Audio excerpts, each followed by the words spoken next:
Hello दोस्तों, कैसे हैं आप सब। I hope you all are doing really really well and आप लोग अपने पास अच्छे से पढ़ाई कर रहे होंगे। ये वीडियो है सीए फाउंडेशन के स्टूडेंट्स के लिए जिनका एग्जाम है दिसंबर 22 के लिए। There have been repetitive request regarding कि करे सर एक रिवीजन प्लान होना चाहिए हमारे पास for the last 30 to 35 days. तो उसी के रिगार्डिंग एक शॉर्ट वीडियो बनाएंगे आप लोगों के साथ। मैं ये डिस्कस करूंगा इस वीडियो के अंदर कि हम कैसे पूरा सिलेबस रिवाइज कर सकते हैं इन द कमिंग वीक्स। तो ये वाली वीडियो का अपना रोड मैप क्या है? Road map is very very simple, the revision plan for December 22 attempt. Before we proceed to planning, first we should understand कि हमारे पास कितना कितना टाइम बचा हुआ है। सर जी, अगर यहां पर हम अपने पास शेड्यूल देखें तो 14th को सर हमारा पहला पेपर पड़ रहा है और आज यानी कि 6 नवंबर पर बैठकर हम लोग डिस्कशन कर रहे हैं कि सर 14 दिसंबर पर जो हमारा पहला पेपर है उसकी तैयारी हम लोगों ने, उसकी रिवीजन हम लोगों ने कैसे करनी है। सर सबसे पहले एक अपने पास वो ले लीजिए कि हमारे पास कितने क्लियर वीक्स पड़े हैं आज का दिन इंक्लूड करते हुए। सर 1 हफ्ता, 2 हफ्ते, 3 हफ्ते, 4 एंड 5। सर 5 तो क्लियर वीक्स हैं हमारे पास। तो अगर मोटी मोटी बात करी जाए तो 5 हफ्ते हैं हमारे पास। तो हमारे पास 35 तो डेज सीधे क्लियर हफ्ते हमारे पास निकलते हैं। उसके ऊपर से हमारे पास 3 दिन और हैं before the exam date, that is 3 days of grace जो हम अपने पास बिल्स ऑफ एक्सचेंज में पढ़ते थे, प्लस 3 डेज ऑफ ग्रेस हमारे पास हैं, which is 38 days in total हमारे पास हैं। अब सर ये जो प्लान मैं बनाने वाला हूं आप लोगों के लिए, ये प्लान मैं देखते हुए ये बनाने वाला हूं कि हम मिनिमम से मिनिमम यानी कि 30 डेज के अंदर अपने पास कैसे कवरेज कर सकते हैं, ताकि अगर कोई बच्चा इस वीडियो को बाद में भी देख रहा है तो सर जी वो इससे अपने पास कवरेज कर सके। अब please be very very clear sir, हम यहां पर रिवीजन प्लान की बात कर रहे हैं, हम उन बच्चों से बात नहीं कर रहे जो कहते हैं how to clear foundation in 10 days. For all my students who know that कि मैं इन सब चीजों के बिल्कुल खिलाफ हूं कि 10 दिनों में आप एक जो पहाड़ जितना सिलेबस है 10 दिनों में कवर करना, it is next to impossible. Revision की बात होने वाली है यहाँ पे। बात समझ में आ गई? ठीक है सर। सर हमारे पास कम से कम हमें 2 रिवीजन करनी है। मैं आज ये मान के चल रहा हूं, जैसा मैंने आपको बोला था कि सर मैक्सिमम अक्टूबर एंड तक हम लोगों को सारा सिलेबस अपने पास खत्म कर लेना है। तो सर मैं मान रहा हूं कि आज अगर हम 6 नवंबर पर हैं, जब ये वीडियो हम लोग रिकॉर्ड कर रहे हैं, तो आपके पास आपने सारा सिलेबस खत्म कर लिया है। अब ये वीडियो को पूरा ध्यान से सुनना, डे वाइज आपको शेड्यूलिंग की बात हम करने वाले हैं, कैसे कैसे प्लानिंग करनी है वो सब कर रहे हैं। बीच में अगर जाओगे छोड़ के तो सर कोई ना कोई चीज मिस हो जाएगी। तो ध्यान से सुनो, बेशक 1.5x पे लगा लो। बात समझ में आ गई? ये 5 से 7 मिनट इन्वेस्ट करना अपने ऊपर। सर ब्रॉडली हमारे पास यहाँ पर 2 एजेंडाज हैं कि हम 2 रिवीजन्स कर लें। 2 रिवीजन हम कैसे करने वाले हैं? सर जी पहली रिवीजन के अंदर हमने हर एक सब्जेक्ट को, अब बेटा जी आपको मैं जो आपको स्ट्रेटेजी बता रहा हूं ये बता रहा हूं, आप फुल फ्लेजेड एक दिन एक ही सब्जेक्ट पढ़ रहे हैं, फुल फ्लेजेड। वो नहीं दिन में 4 सब्जेक्ट वाले, उसमें मेरे को ऐसा लगता है कवरेज ज्यादा नहीं हो पाती, क्योंकि दिमाग के पास मल्टीपल चीजें हो जाती हैं कवर करने के लिए। एक लैब में चलते हुए हमें एफिशिएंसीज का फायदा होता है, हम ज्यादा बेटर मैनर में काम कर पाते हैं। तो मैं आपको ऐसे समझाऊंगा कि सर जी हमारे पास 4 सब्जेक्ट हैं। फर्स्ट रिवीजन, अगर आप अपना कोर्स खत्म कर चुके हैं, फर्स्ट रिवीजन करते हुए मेरे बच्चों, आप लोगों ने अपने पास ब्रॉडली 3.5 डेज देने हैं हर एक सब्जेक्ट को। ये रिवीजन है, फर्स्ट टाइम नहीं कर रहे। 3.5 to 4 डेज का टाइम आप मैक्सिमम ले सकते हैं अपने पास। मैक्सिमम मतलब सर यहां पर हमारे कितने दिन जाएंगे? यहां पर 14 to 16 डेज जाएंगे। ध्यान से मेरी बात को सुनिएगा। प्लस मैं आपके लिए डेज ऑफ ग्रेस ऐड करूंगा। डेज ऑफ ग्रेस कितने सीखे थे? याद करो अपना concept, days of grace 3 days of grace होते हैं। यहां पर हम आपके लिए 3 डेज ऑफ ग्रेस ऐड करेंगे फर्स्ट रिवीजन के लिए। तो सर अगर मोटा मोटा लगाया जाए तो फर्स्ट रिवीजन के अंदर हमारे पास 14 प्लस मतलब ऑन एन एवरेज ले लो 15, इन दोनों के बीच का नंबर, प्लस 3 दिन, मैक्सिमम टू मैक्सिमम हमें इसको खत्म कर देना है कितने दिनों के अंदर? 18 दिनों के अंदर, 18 डेज के अंदर मैक्सिमम इसको निपटा देना है। बात समझ में आ गई? हाँ सर। सेकेंड रिवीजन हमारे पास अब जब हम करेंगे, सेकेंड रिवीजन करते हुए अगेन अपने पास 4 सब्जेक्ट हैं। अब सर थोड़ा प्रेशर बढ़ाना पड़ेगा, क्योंकि एग्जाम में सिर्फ 1.5 डेज मिलेंगे हमको अगर मोटा मोटा देखा जाए। थोड़ा सा टाइम जिस दिन देकर आएंगे, थोड़ा सा टाइम पेपर से पहले का, और एक पूरा दिन फुल डे मिलेगा। तो 1.5 डे मानते हैं मोटा मोटा हमारे पास रहेगा सर। तो यहाँ पर सर 4 सब्जेक्ट हैं अपने पास, थोड़ा सा टाइम फ्रेम कम करेंगे, कितने दिनों में कंप्लीट करना है? 2.5 डेज में हर एक सब्जेक्ट को। तो कितने दिन की यहां पर हमारे पास, कितने दिन की यहां पर हमारे पास बात हो गई है सर? मोटा मोटा 10 से 12 दिन। मैं 2.5 to 3 डेज रखता हूं डिपेंडिंग अपॉन कि सर जी आपको आपको कितनी कितनी रिक्वायरमेंट रहने वाली है। अगेन यहां पर हम आपके लिए डेज ऑफ ग्रेस ऐड करेंगे। ये डेज ऑफ ग्रेस कैसे यूज करने हैं ये भी अभी आगे आने वाली वीडियो में मैं आपको बताऊंगा। सर कितने डेज ऑफ ग्रेस यहां पर ऐड करेंगे आप? 2 से 3 दिन, depending upon your coverage, depending upon your speed. आप 2 से 3 दिन अपने पास रख सकते हैं। मैंने 2 दिन ऐड कर दिए। मोटा मोटा मान लो यहाँ पे आपके 13 डेज लगने वाले हैं। तो सर मैंने सबसे पहले आपको बता दिया कि जो आपको रिवीजन का प्लान मिलने वाला है वो मोटा मोटा 31 डेज का मिलने वाला है, जो मैं आप लोगों के साथ अभी तय करूंगा। डेट वाइज तय करेंगे हम इस वीडियो के अंदर। बात समझ में आ गई? तो 31 डेज के अंदर सर हमने पूरा कोर्स कैसे रिवाइज करना है, पूरा कोर्स कैसे अपने पास 2 बार रिवीजन कैसे कर लेनी है। पहली बार करने वाले बेटा जी टाइम लगता है, अगर अभी तक कोर्स नहीं खत्म हुआ है तो अपने पास पहले आप फोकस करिए अपना कोर्स खत्म करने पे। यहां बात हो रही है रिवीजन प्लान की। बात समझ में आ गई? चलिए सर 31 डेज के अंदर अब हम अपने पास, हमारे पास टोटल टाइम अवेलेबल कितना था? 38 डेज। हम यहां पर बात किसकी कर रहे हैं? 31 डेज की। मतलब हम अभी भी अपने पास 7 डेज ऑफ ग्रेस लेकर चल रहे हैं। टाइम ज्यादा हो जाए फर्क नहीं पड़ता, टाइम कम नहीं पड़ना चाहिए। बात समझ में आ गई है? चलिए जी अपने पास अब देखते हैं। अब ध्यान से मेरी बात को सुनिएगा बेटा जी। आप लोगों के लिए CA foundation success batch students, आपका फुल सिलेबस का टेस्ट कहां पर शेड्यूल्ड है? जितने भी बच्चे 14 दिसंबर को अपना पेपर लिखने वाले हैं, सर फुल सिलेबस का टेस्ट हमारे लिए कहां पर शेड्यूल्ड है? 20 नवंबर। यहां पर 100 मार्क्स का टेस्ट लिया जाएगा आप लोगों का अकाउंटेंसी का, और उसको चेक कर कर आप लोगों को दिया जाएगा। ये आपको ऑलरेडी कम्युनिकेटेड है 1-1.5 महीने पहले से। हाँ सर। अब सर हम यहां पर खड़े हैं 6 नवंबर पर। अब यहां से हम तैयारी कैसे कर सकते हैं? ध्यान से मेरी बात को सुनिएगा बेटा जी। सबसे पहले अपने पास यहां से देखो 3-3 3.5 दिन अपने पास मार्क करते जाओ। 3.5 days, 3.5 days, 3.5 days and again 3.5 days. बेटा प्रेशर में रह के काम करना पड़ेगा। बिना प्रेशर के अगर आप बिल्कुल लीनियंट होके चलोगे तो सर नहीं हो पाएगी काम। बात समझ में आ गई? अब यहां पर सर पेपर से जो 20 से पहले जो है अपने पास, यहां पर हम फुल फ्लेजेडली क्या पढ़ रहे हैं? सिर्फ और सिर्फ अकाउंट्स। फुल फ्लेजेडली यहां पर हम अपने पास क्या पढ़ रहे हैं? सिर्फ और सिर्फ अकाउंट्स। क्योंकि 20 तारीख को हमने ऐसे पेपर लिखना है जैसे हम आईसीआई का एग्जाम पेपर लिख रहे हैं, और हमने सर को सबमिट करना है आई विजन पे। बात समझ में आ गई सारे सक्सेस बैच वालों से, जो सीए फाउंडेशन वाले हैं। अब सर ध्यान से मेरी बात को सुनिएगा आगे। सर यहां पर ये जो आगे आपने 3.5 डेज के स्लॉट्स बनवाए हैं, इसके अंदर बेटा मैं आपको लिवरेज देता हूं, क्योंकि हर बच्चे का अपना शेड्यूल है कि आप यहां पर लॉ पढ़ रहे हैं, यहां पर मैथ्स पढ़ रहे हैं, यहां पर इको पढ़ रहे हैं। जैसे भी आप कर रहे हैं वैसे कर लीजिए। सर क्या हम एक दिन में 4-4 सब्जेक्ट पढ़ सकते हैं? बेटा वहां से होता क्या है, कंफ्यूजन थोड़ी ज्यादा बढ़ जाती है। रीजन बीइंग आप सुबह एक उठा रहे हैं, दोपहर को एक उठा रहे हैं, एक एफिशिएंसी नहीं आ पाती। मेरे एक्सपीरियंस से मुझे ऐसा लगता है। अगर लेट सपोज आप एफिशिएंसी ला सकते हैं, वेल एंड गुड। नहीं तो मेरे को ऐसा लगता है जब आप फुल फ्लेजेडली 3 से 4 दिन एक सब्जेक्ट को पढ़ते हैं, आप उस सब्जेक्ट में डूब जाते हैं। एक सब्जेक्ट, एक चैप्टर की नॉलेज दूसरे चैप्टर में भी काम आने लगती है, लिंकेजेस बढ़ने लगती हैं चैप्टर की। एक चैप्टर किया हफ्ता पहले, दूसरा चैप्टर किया 2 हफ्ते बाद, उसके बाद होता क्या है, उसकी लिंकेज इससे टूट जाती है। तो इसलिए मैं कहता हूं एक टाइम पे पूरा कोर्स रिवाइज करो अपने पास। अपने क्लास नोट्स को कैसे रिवाइज करना है वो भी बताऊंगा इस वीडियो में।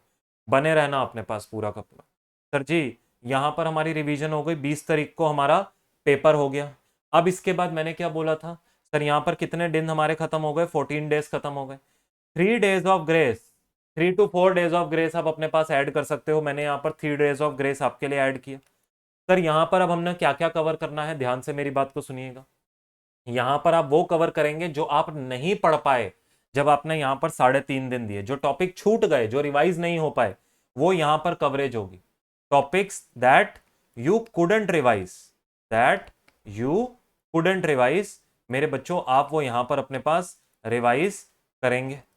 सारे के सारे उनको लिख कर रखिएगा एक शीट पे। ये ना हो कि जब ये 3 दिन आए तो आप पेपर खोल के देख रहे हैं सारे कि भैया ये रह गया, ये रह गया, ये रह गया। उसको एक लिस्ट बना लो, जो जो रह गया है वो इस दिन कवर करो अपने पास।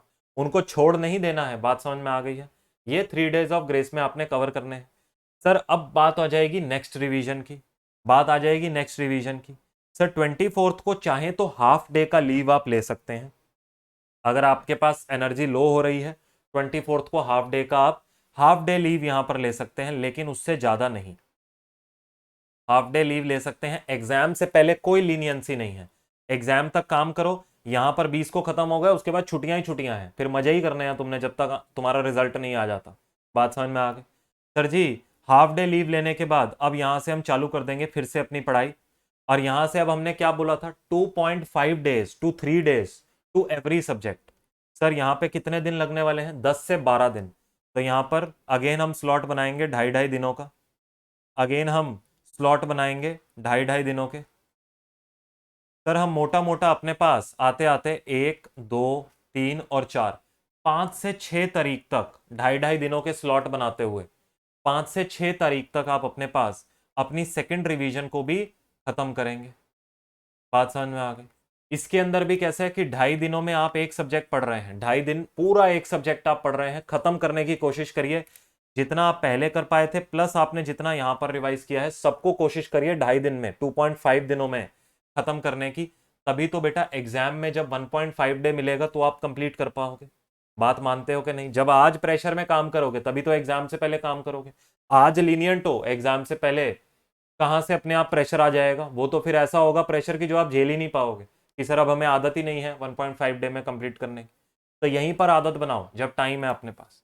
सर 2.5 डेज में अपने पास रिवीजन हो गया, सेकंड रिवीजन हो गया अपने पास यहाँ पे 6th तक। इसके बाद भी मैंने आपको कहा 2 डेज ऑफ ग्रेस आप लीजिए। 2 डेज ऑफ ग्रेस में आपने क्या करना है, जो काम आप नहीं कर पाए थे, सर यहां पर जो काम आप नहीं कर पाए थे मतलब जो आप टॉपिक नहीं रिवाइज कर पाए सेकंड रिवीजन में, वो इन 2 डेज ऑफ ग्रेस में आप अपने पास रिवाइज करिए।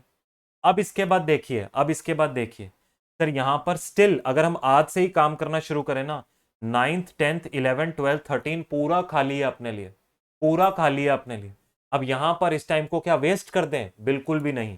सर इस टाइम पर हम क्या करेंगे, बेटा जी ध्यान से सुनो, नाइन्थ और टेंथ, नाइन्थ और टेंथ आप उन सब्जेक्ट्स पर लगा लीजिए जो सब्जेक्ट्स आपके थोड़े वीक हैं। किसी का मैथ्स वीक है, किसी का लॉ वीक है, किसी का इको वीक है। आप इन तीनों सब्जेक्ट्स पर अपना वो टाइम लगाइए।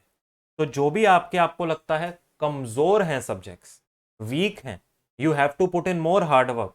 वहां पर वो चाहे लॉ हो, चाहे मैथ्स हो, चाहे इको हो, आप वहां पर अपना टाइम लगाइए।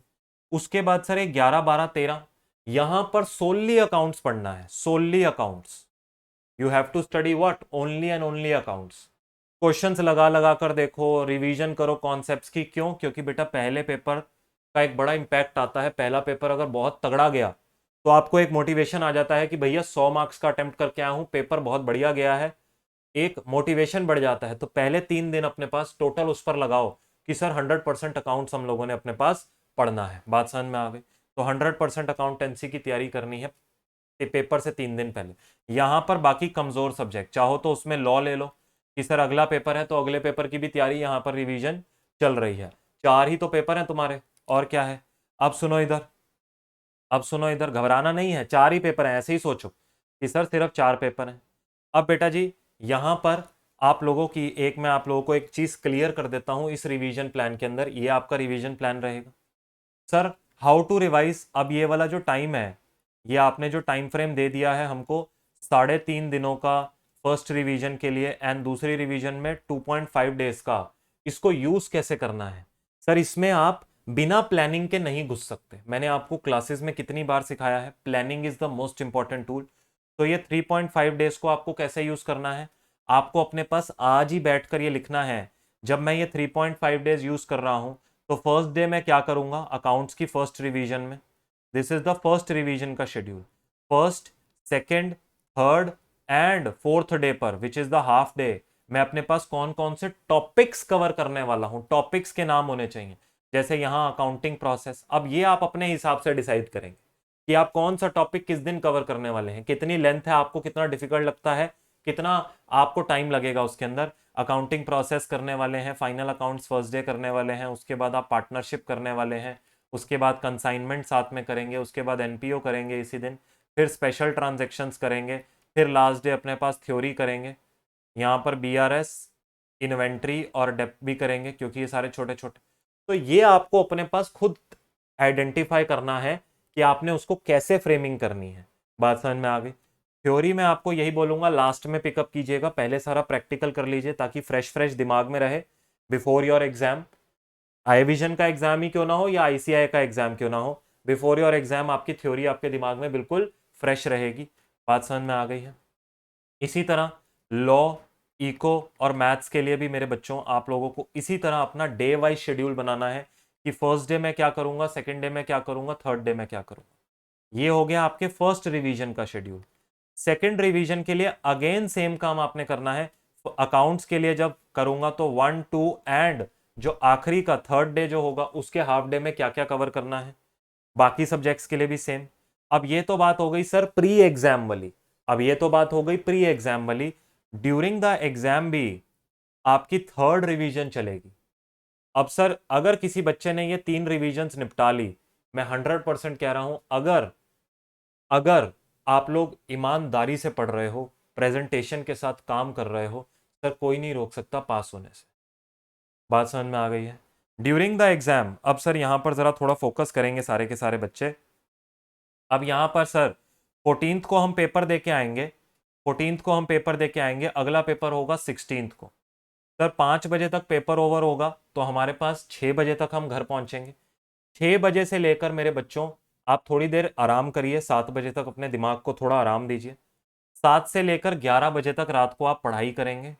You will study law, how to utilize this time, how to utilize this time. आप यू विल स्टडी लॉ। अगले दिन सुबह 15th की सुबह, ये 14th का था, 15th की सुबह आप उठ जाएंगे 6 बजे एंड अगेन रात को 11 बजे तक आप लोग अपने पास लॉ रिवाइज कर सकते हैं। फिर आप रात को 11 बजे सो जाएंगे एंड 16th की सुबह फिर से 6-7 बजे, जितना भी आपका स्लीपिंग साइकिल है। 7 hours I feel is more than enough for anyone, but अगर आप 8 घंटे हैं तो आप 8 घंटे की बना लीजिए, but 7 hours are more than enough. फिर 6 बजे से लेके अपने पास आप लोगों ने क्या करना है, मैक्सिमम टू मैक्सिमम अपने पास रैप अप कर देना है सुबह 11 बजे तक। टाइम से तैयार होइए, टाइम से एग्जाम के लिए निकलिए, एग्जाम सेंटर पास ही क्यों ना हो, आपको अपने पास टाइम से वहां पहुंचना है। तो सर अब यहां पर ये जो दिन आ गए हमारे पास, 14 का आधा दिन, 15 का पूरा दिन और 16 का, यहां का भी शेड्यूल आपकी कॉपी में लिखा होना चाहिए। सर मेरे दिमाग में रहती हैं सारी बातें, बेटा जीनियस हो आप मान लिया, लेकिन आपको अपने थर्ड रिवीजन को भी पेपर पर डालना है कि आप पहले दिन क्या करोगे, दूसरे दिन और तीसरे दिन। पहला दिन आधा होगा, दूसरा दिन पूरा होगा और तीसरा दिन भी एग्जाम से सुबह आधा ही होगा, 1/4 ही मानो इसको, आधा भी नहीं है 1/4 है, 3-4 घंटे 3-4 घंटे। हर चीज लिखी होनी चाहिए आपके पेपर में, शेड्यूल लिखा होना चाहिए and please be focused to adhere to that schedule. Kindly switch off your phone and don't waste your time on phone in this last 1 month। This is the most critical month. बात समझ में आ गई। ये 1 महीना अगले 6 महीने का कोर्स डिसाइड करेगा कि अगले 6 महीने में आप इंटर पढ़ रहे हो या अगले 6 महीने में आप फिर से फाउंडेशन पढ़ रहे हो। तो ये 1 महीना अपने पास, वैसे तो तैयारी जब भी मैं क्लासेस में भी करवाता था आपको यही बोलता था, तैयारी पहले ही शुरू हो जाती है 4-5 महीने पहले, लेकिन ये 1 महीना जो परफॉर्मेंस पीरियड से पहले है बहुत बहुत क्रिटिकल है। आई होप आप लोगों के लिए ये जो शेड्यूलिंग रहेगी, ये रिवीजन प्लान जो रहा होगा, सर अगर हम ये फॉलो कर लेते हैं, ये 2 रिवीजन तो प्री एग्जाम हो जाएंगी, एक रिवीजन हमारी विद इन द एग्जाम बनेगी, उसको हम आराम से अपने पास अगर आज ही प्लानिंग करके चले ना विद डेज ऑफ ग्रेस, तो आराम से हम कवर कर पाएंगे। आज रिलैक्स होके चलेंगे ना, कल को बहुत प्रेशर आ जाएगा, उतने प्रेशर में हमको आना नहीं है। CA is just an exam, please guys don't think कि ये आपकी जिंदगी पर आ गई बात। बात समझ में आई। CA is just an exam. मैं जितने स्टूडेंट से इंटरेक्ट करता हूं, डरे क्यों हुए हो, अरे 11वीं के पेपर दिए, 12वीं के पेपर दिए, कॉलेज के पेपर दिए, सीए भी एक पेपर ही है। बस यहां पर क्या है, थोड़ा वॉल्यूम बढ़ जाता है, सक्सेस रेट थोड़ा कम है, उससे तुम्हें घबराने की क्या जरूरत है। जो नलायक नहीं पढ़ रहे हैं वो घबराएं। तुमने अगर पढ़ाई करी है, ईमानदारी से 3 महीने क्लासेस अटेंड करी हैं, सारा कोर्स खत्म किया है, मैं जानता हूं तुम लोग मेहनत कर रहे हो, तो घबराते क्यों हो। एंजाइटी होना कॉमन चीज है, क्लास में भी समझाया था, लेकिन घबराना नहीं है। एग्जाम के लिए प्रेपरेशन करते रहो, माइंड नेगेटिविटी की तरफ जाए, अगेन घबराना नहीं है। उसको क्या भाई, तेरा काम ही है तू नेगेटिव सोचेगा, लेकिन मुझे पढ़ाई करने दे इस टाइम पे, मेरे को टाइम मत खराब कर। दोस्तों से बात करके कि सर जी तूने कितना कर लिया, भाई तूने कितना कर लिया, अरे तूने कितना कर लिया, ये काम ना करें बिल्कुल भी अपने पास। क्यों? क्योंकि इससे आपको और नेगेटिविटी मिलेगी कि मान लो उसने बहुत ज्यादा कर लिया हो और तुम्हें लगे अरे यार मेरे तो 3.5 दिन में हुआ ही नहीं, सर मैं कैसे पास होऊंगा। या वो नालायक है, उसने कहा मैंने तो 3.5 दिन में 2 चैप्टर रिवाइज करे हैं, अब तुम बेकार की खुशी में हो कि यार चल मैंने तो कम से कम 5 कर लिए। लेकिन नालायक वो भी है, नालायक तुम भी हो। क्यों? क्योंकि ना उसने कंप्लीट किया सिलेबस, ना तुमने कंप्लीट किया, तो उससे बात करके तुमको क्या फायदा मिला? कुछ भी फायदा नहीं मिला। इसलिए कोई फायदा नहीं है ये पूछने का भाई तूने कितना कर लिया। बात समझ में आई? अपनी सक्सेस, अपनी प्रेपरेशन पर ध्यान दो, आखिरी टाइम पे फोकस कर कर चलो, स्माइल लेकर चलो फेस पे, अपने करियर के लिए काम कर रहे हो, घबराने की क्या जरूरत है, खुद पर इन्वेस्ट कर रहे हो। खुद पर इन्वेस्ट करने में अगर दिन में 15 घंटे भी लग रहे हैं तो क्या बुरा है भाई, अपना कल बना रहे हो, अपना करियर बना रहे हो, मोटिवेटेड रहकर बनाओ और एक स्माइल रखकर बनाओ कि हाँ सर हम अपने लिए काम कर रहे हैं। रोने धोने की जरूरत नहीं है कि अरे इतना काम करना पड़ता है, इतना काम करना पड़ता है। अगर रोना है तो फिर भाई क्या फायदा, फिर कुछ और एमबीए कर लो या फिर कुछ सीएफए पकड़ लो। रोने की क्या जरूरत है? रोने की कोई जरूरत नहीं है। किसी ने कोई गले में फंदा थोड़ी ना डाला है तुम्हारे कि भाई करना ही करना पड़ेगा, तेरे को नहीं करेगा तो भाई ये हो जाएगा वो हो जाएगा। अरे और भी ऑप्शन है। लेकिन अगर करना है, अगर लाइफ में गोल है कि सीए बनना है तो खुशी खुशी करो। खुश होकर भी करोगे, रोकर भी करोगे, करना तो फिर भी है, तो खुश होकर करो। बात समझ में आई? God bless you all. I hope आप ये प्लान फॉलो करेंगे, आपके लिए यूजफुल रहेगा। Thank you so much for watching. ध्यान रखिए and eat healthy food, don't eat outside food in this last 1 month. तबीयत मत खराब कर लेना, अपना ध्यान रखना। बात समझ में आ गई? All the very best, do very very well, will meet soon. Thank you so much.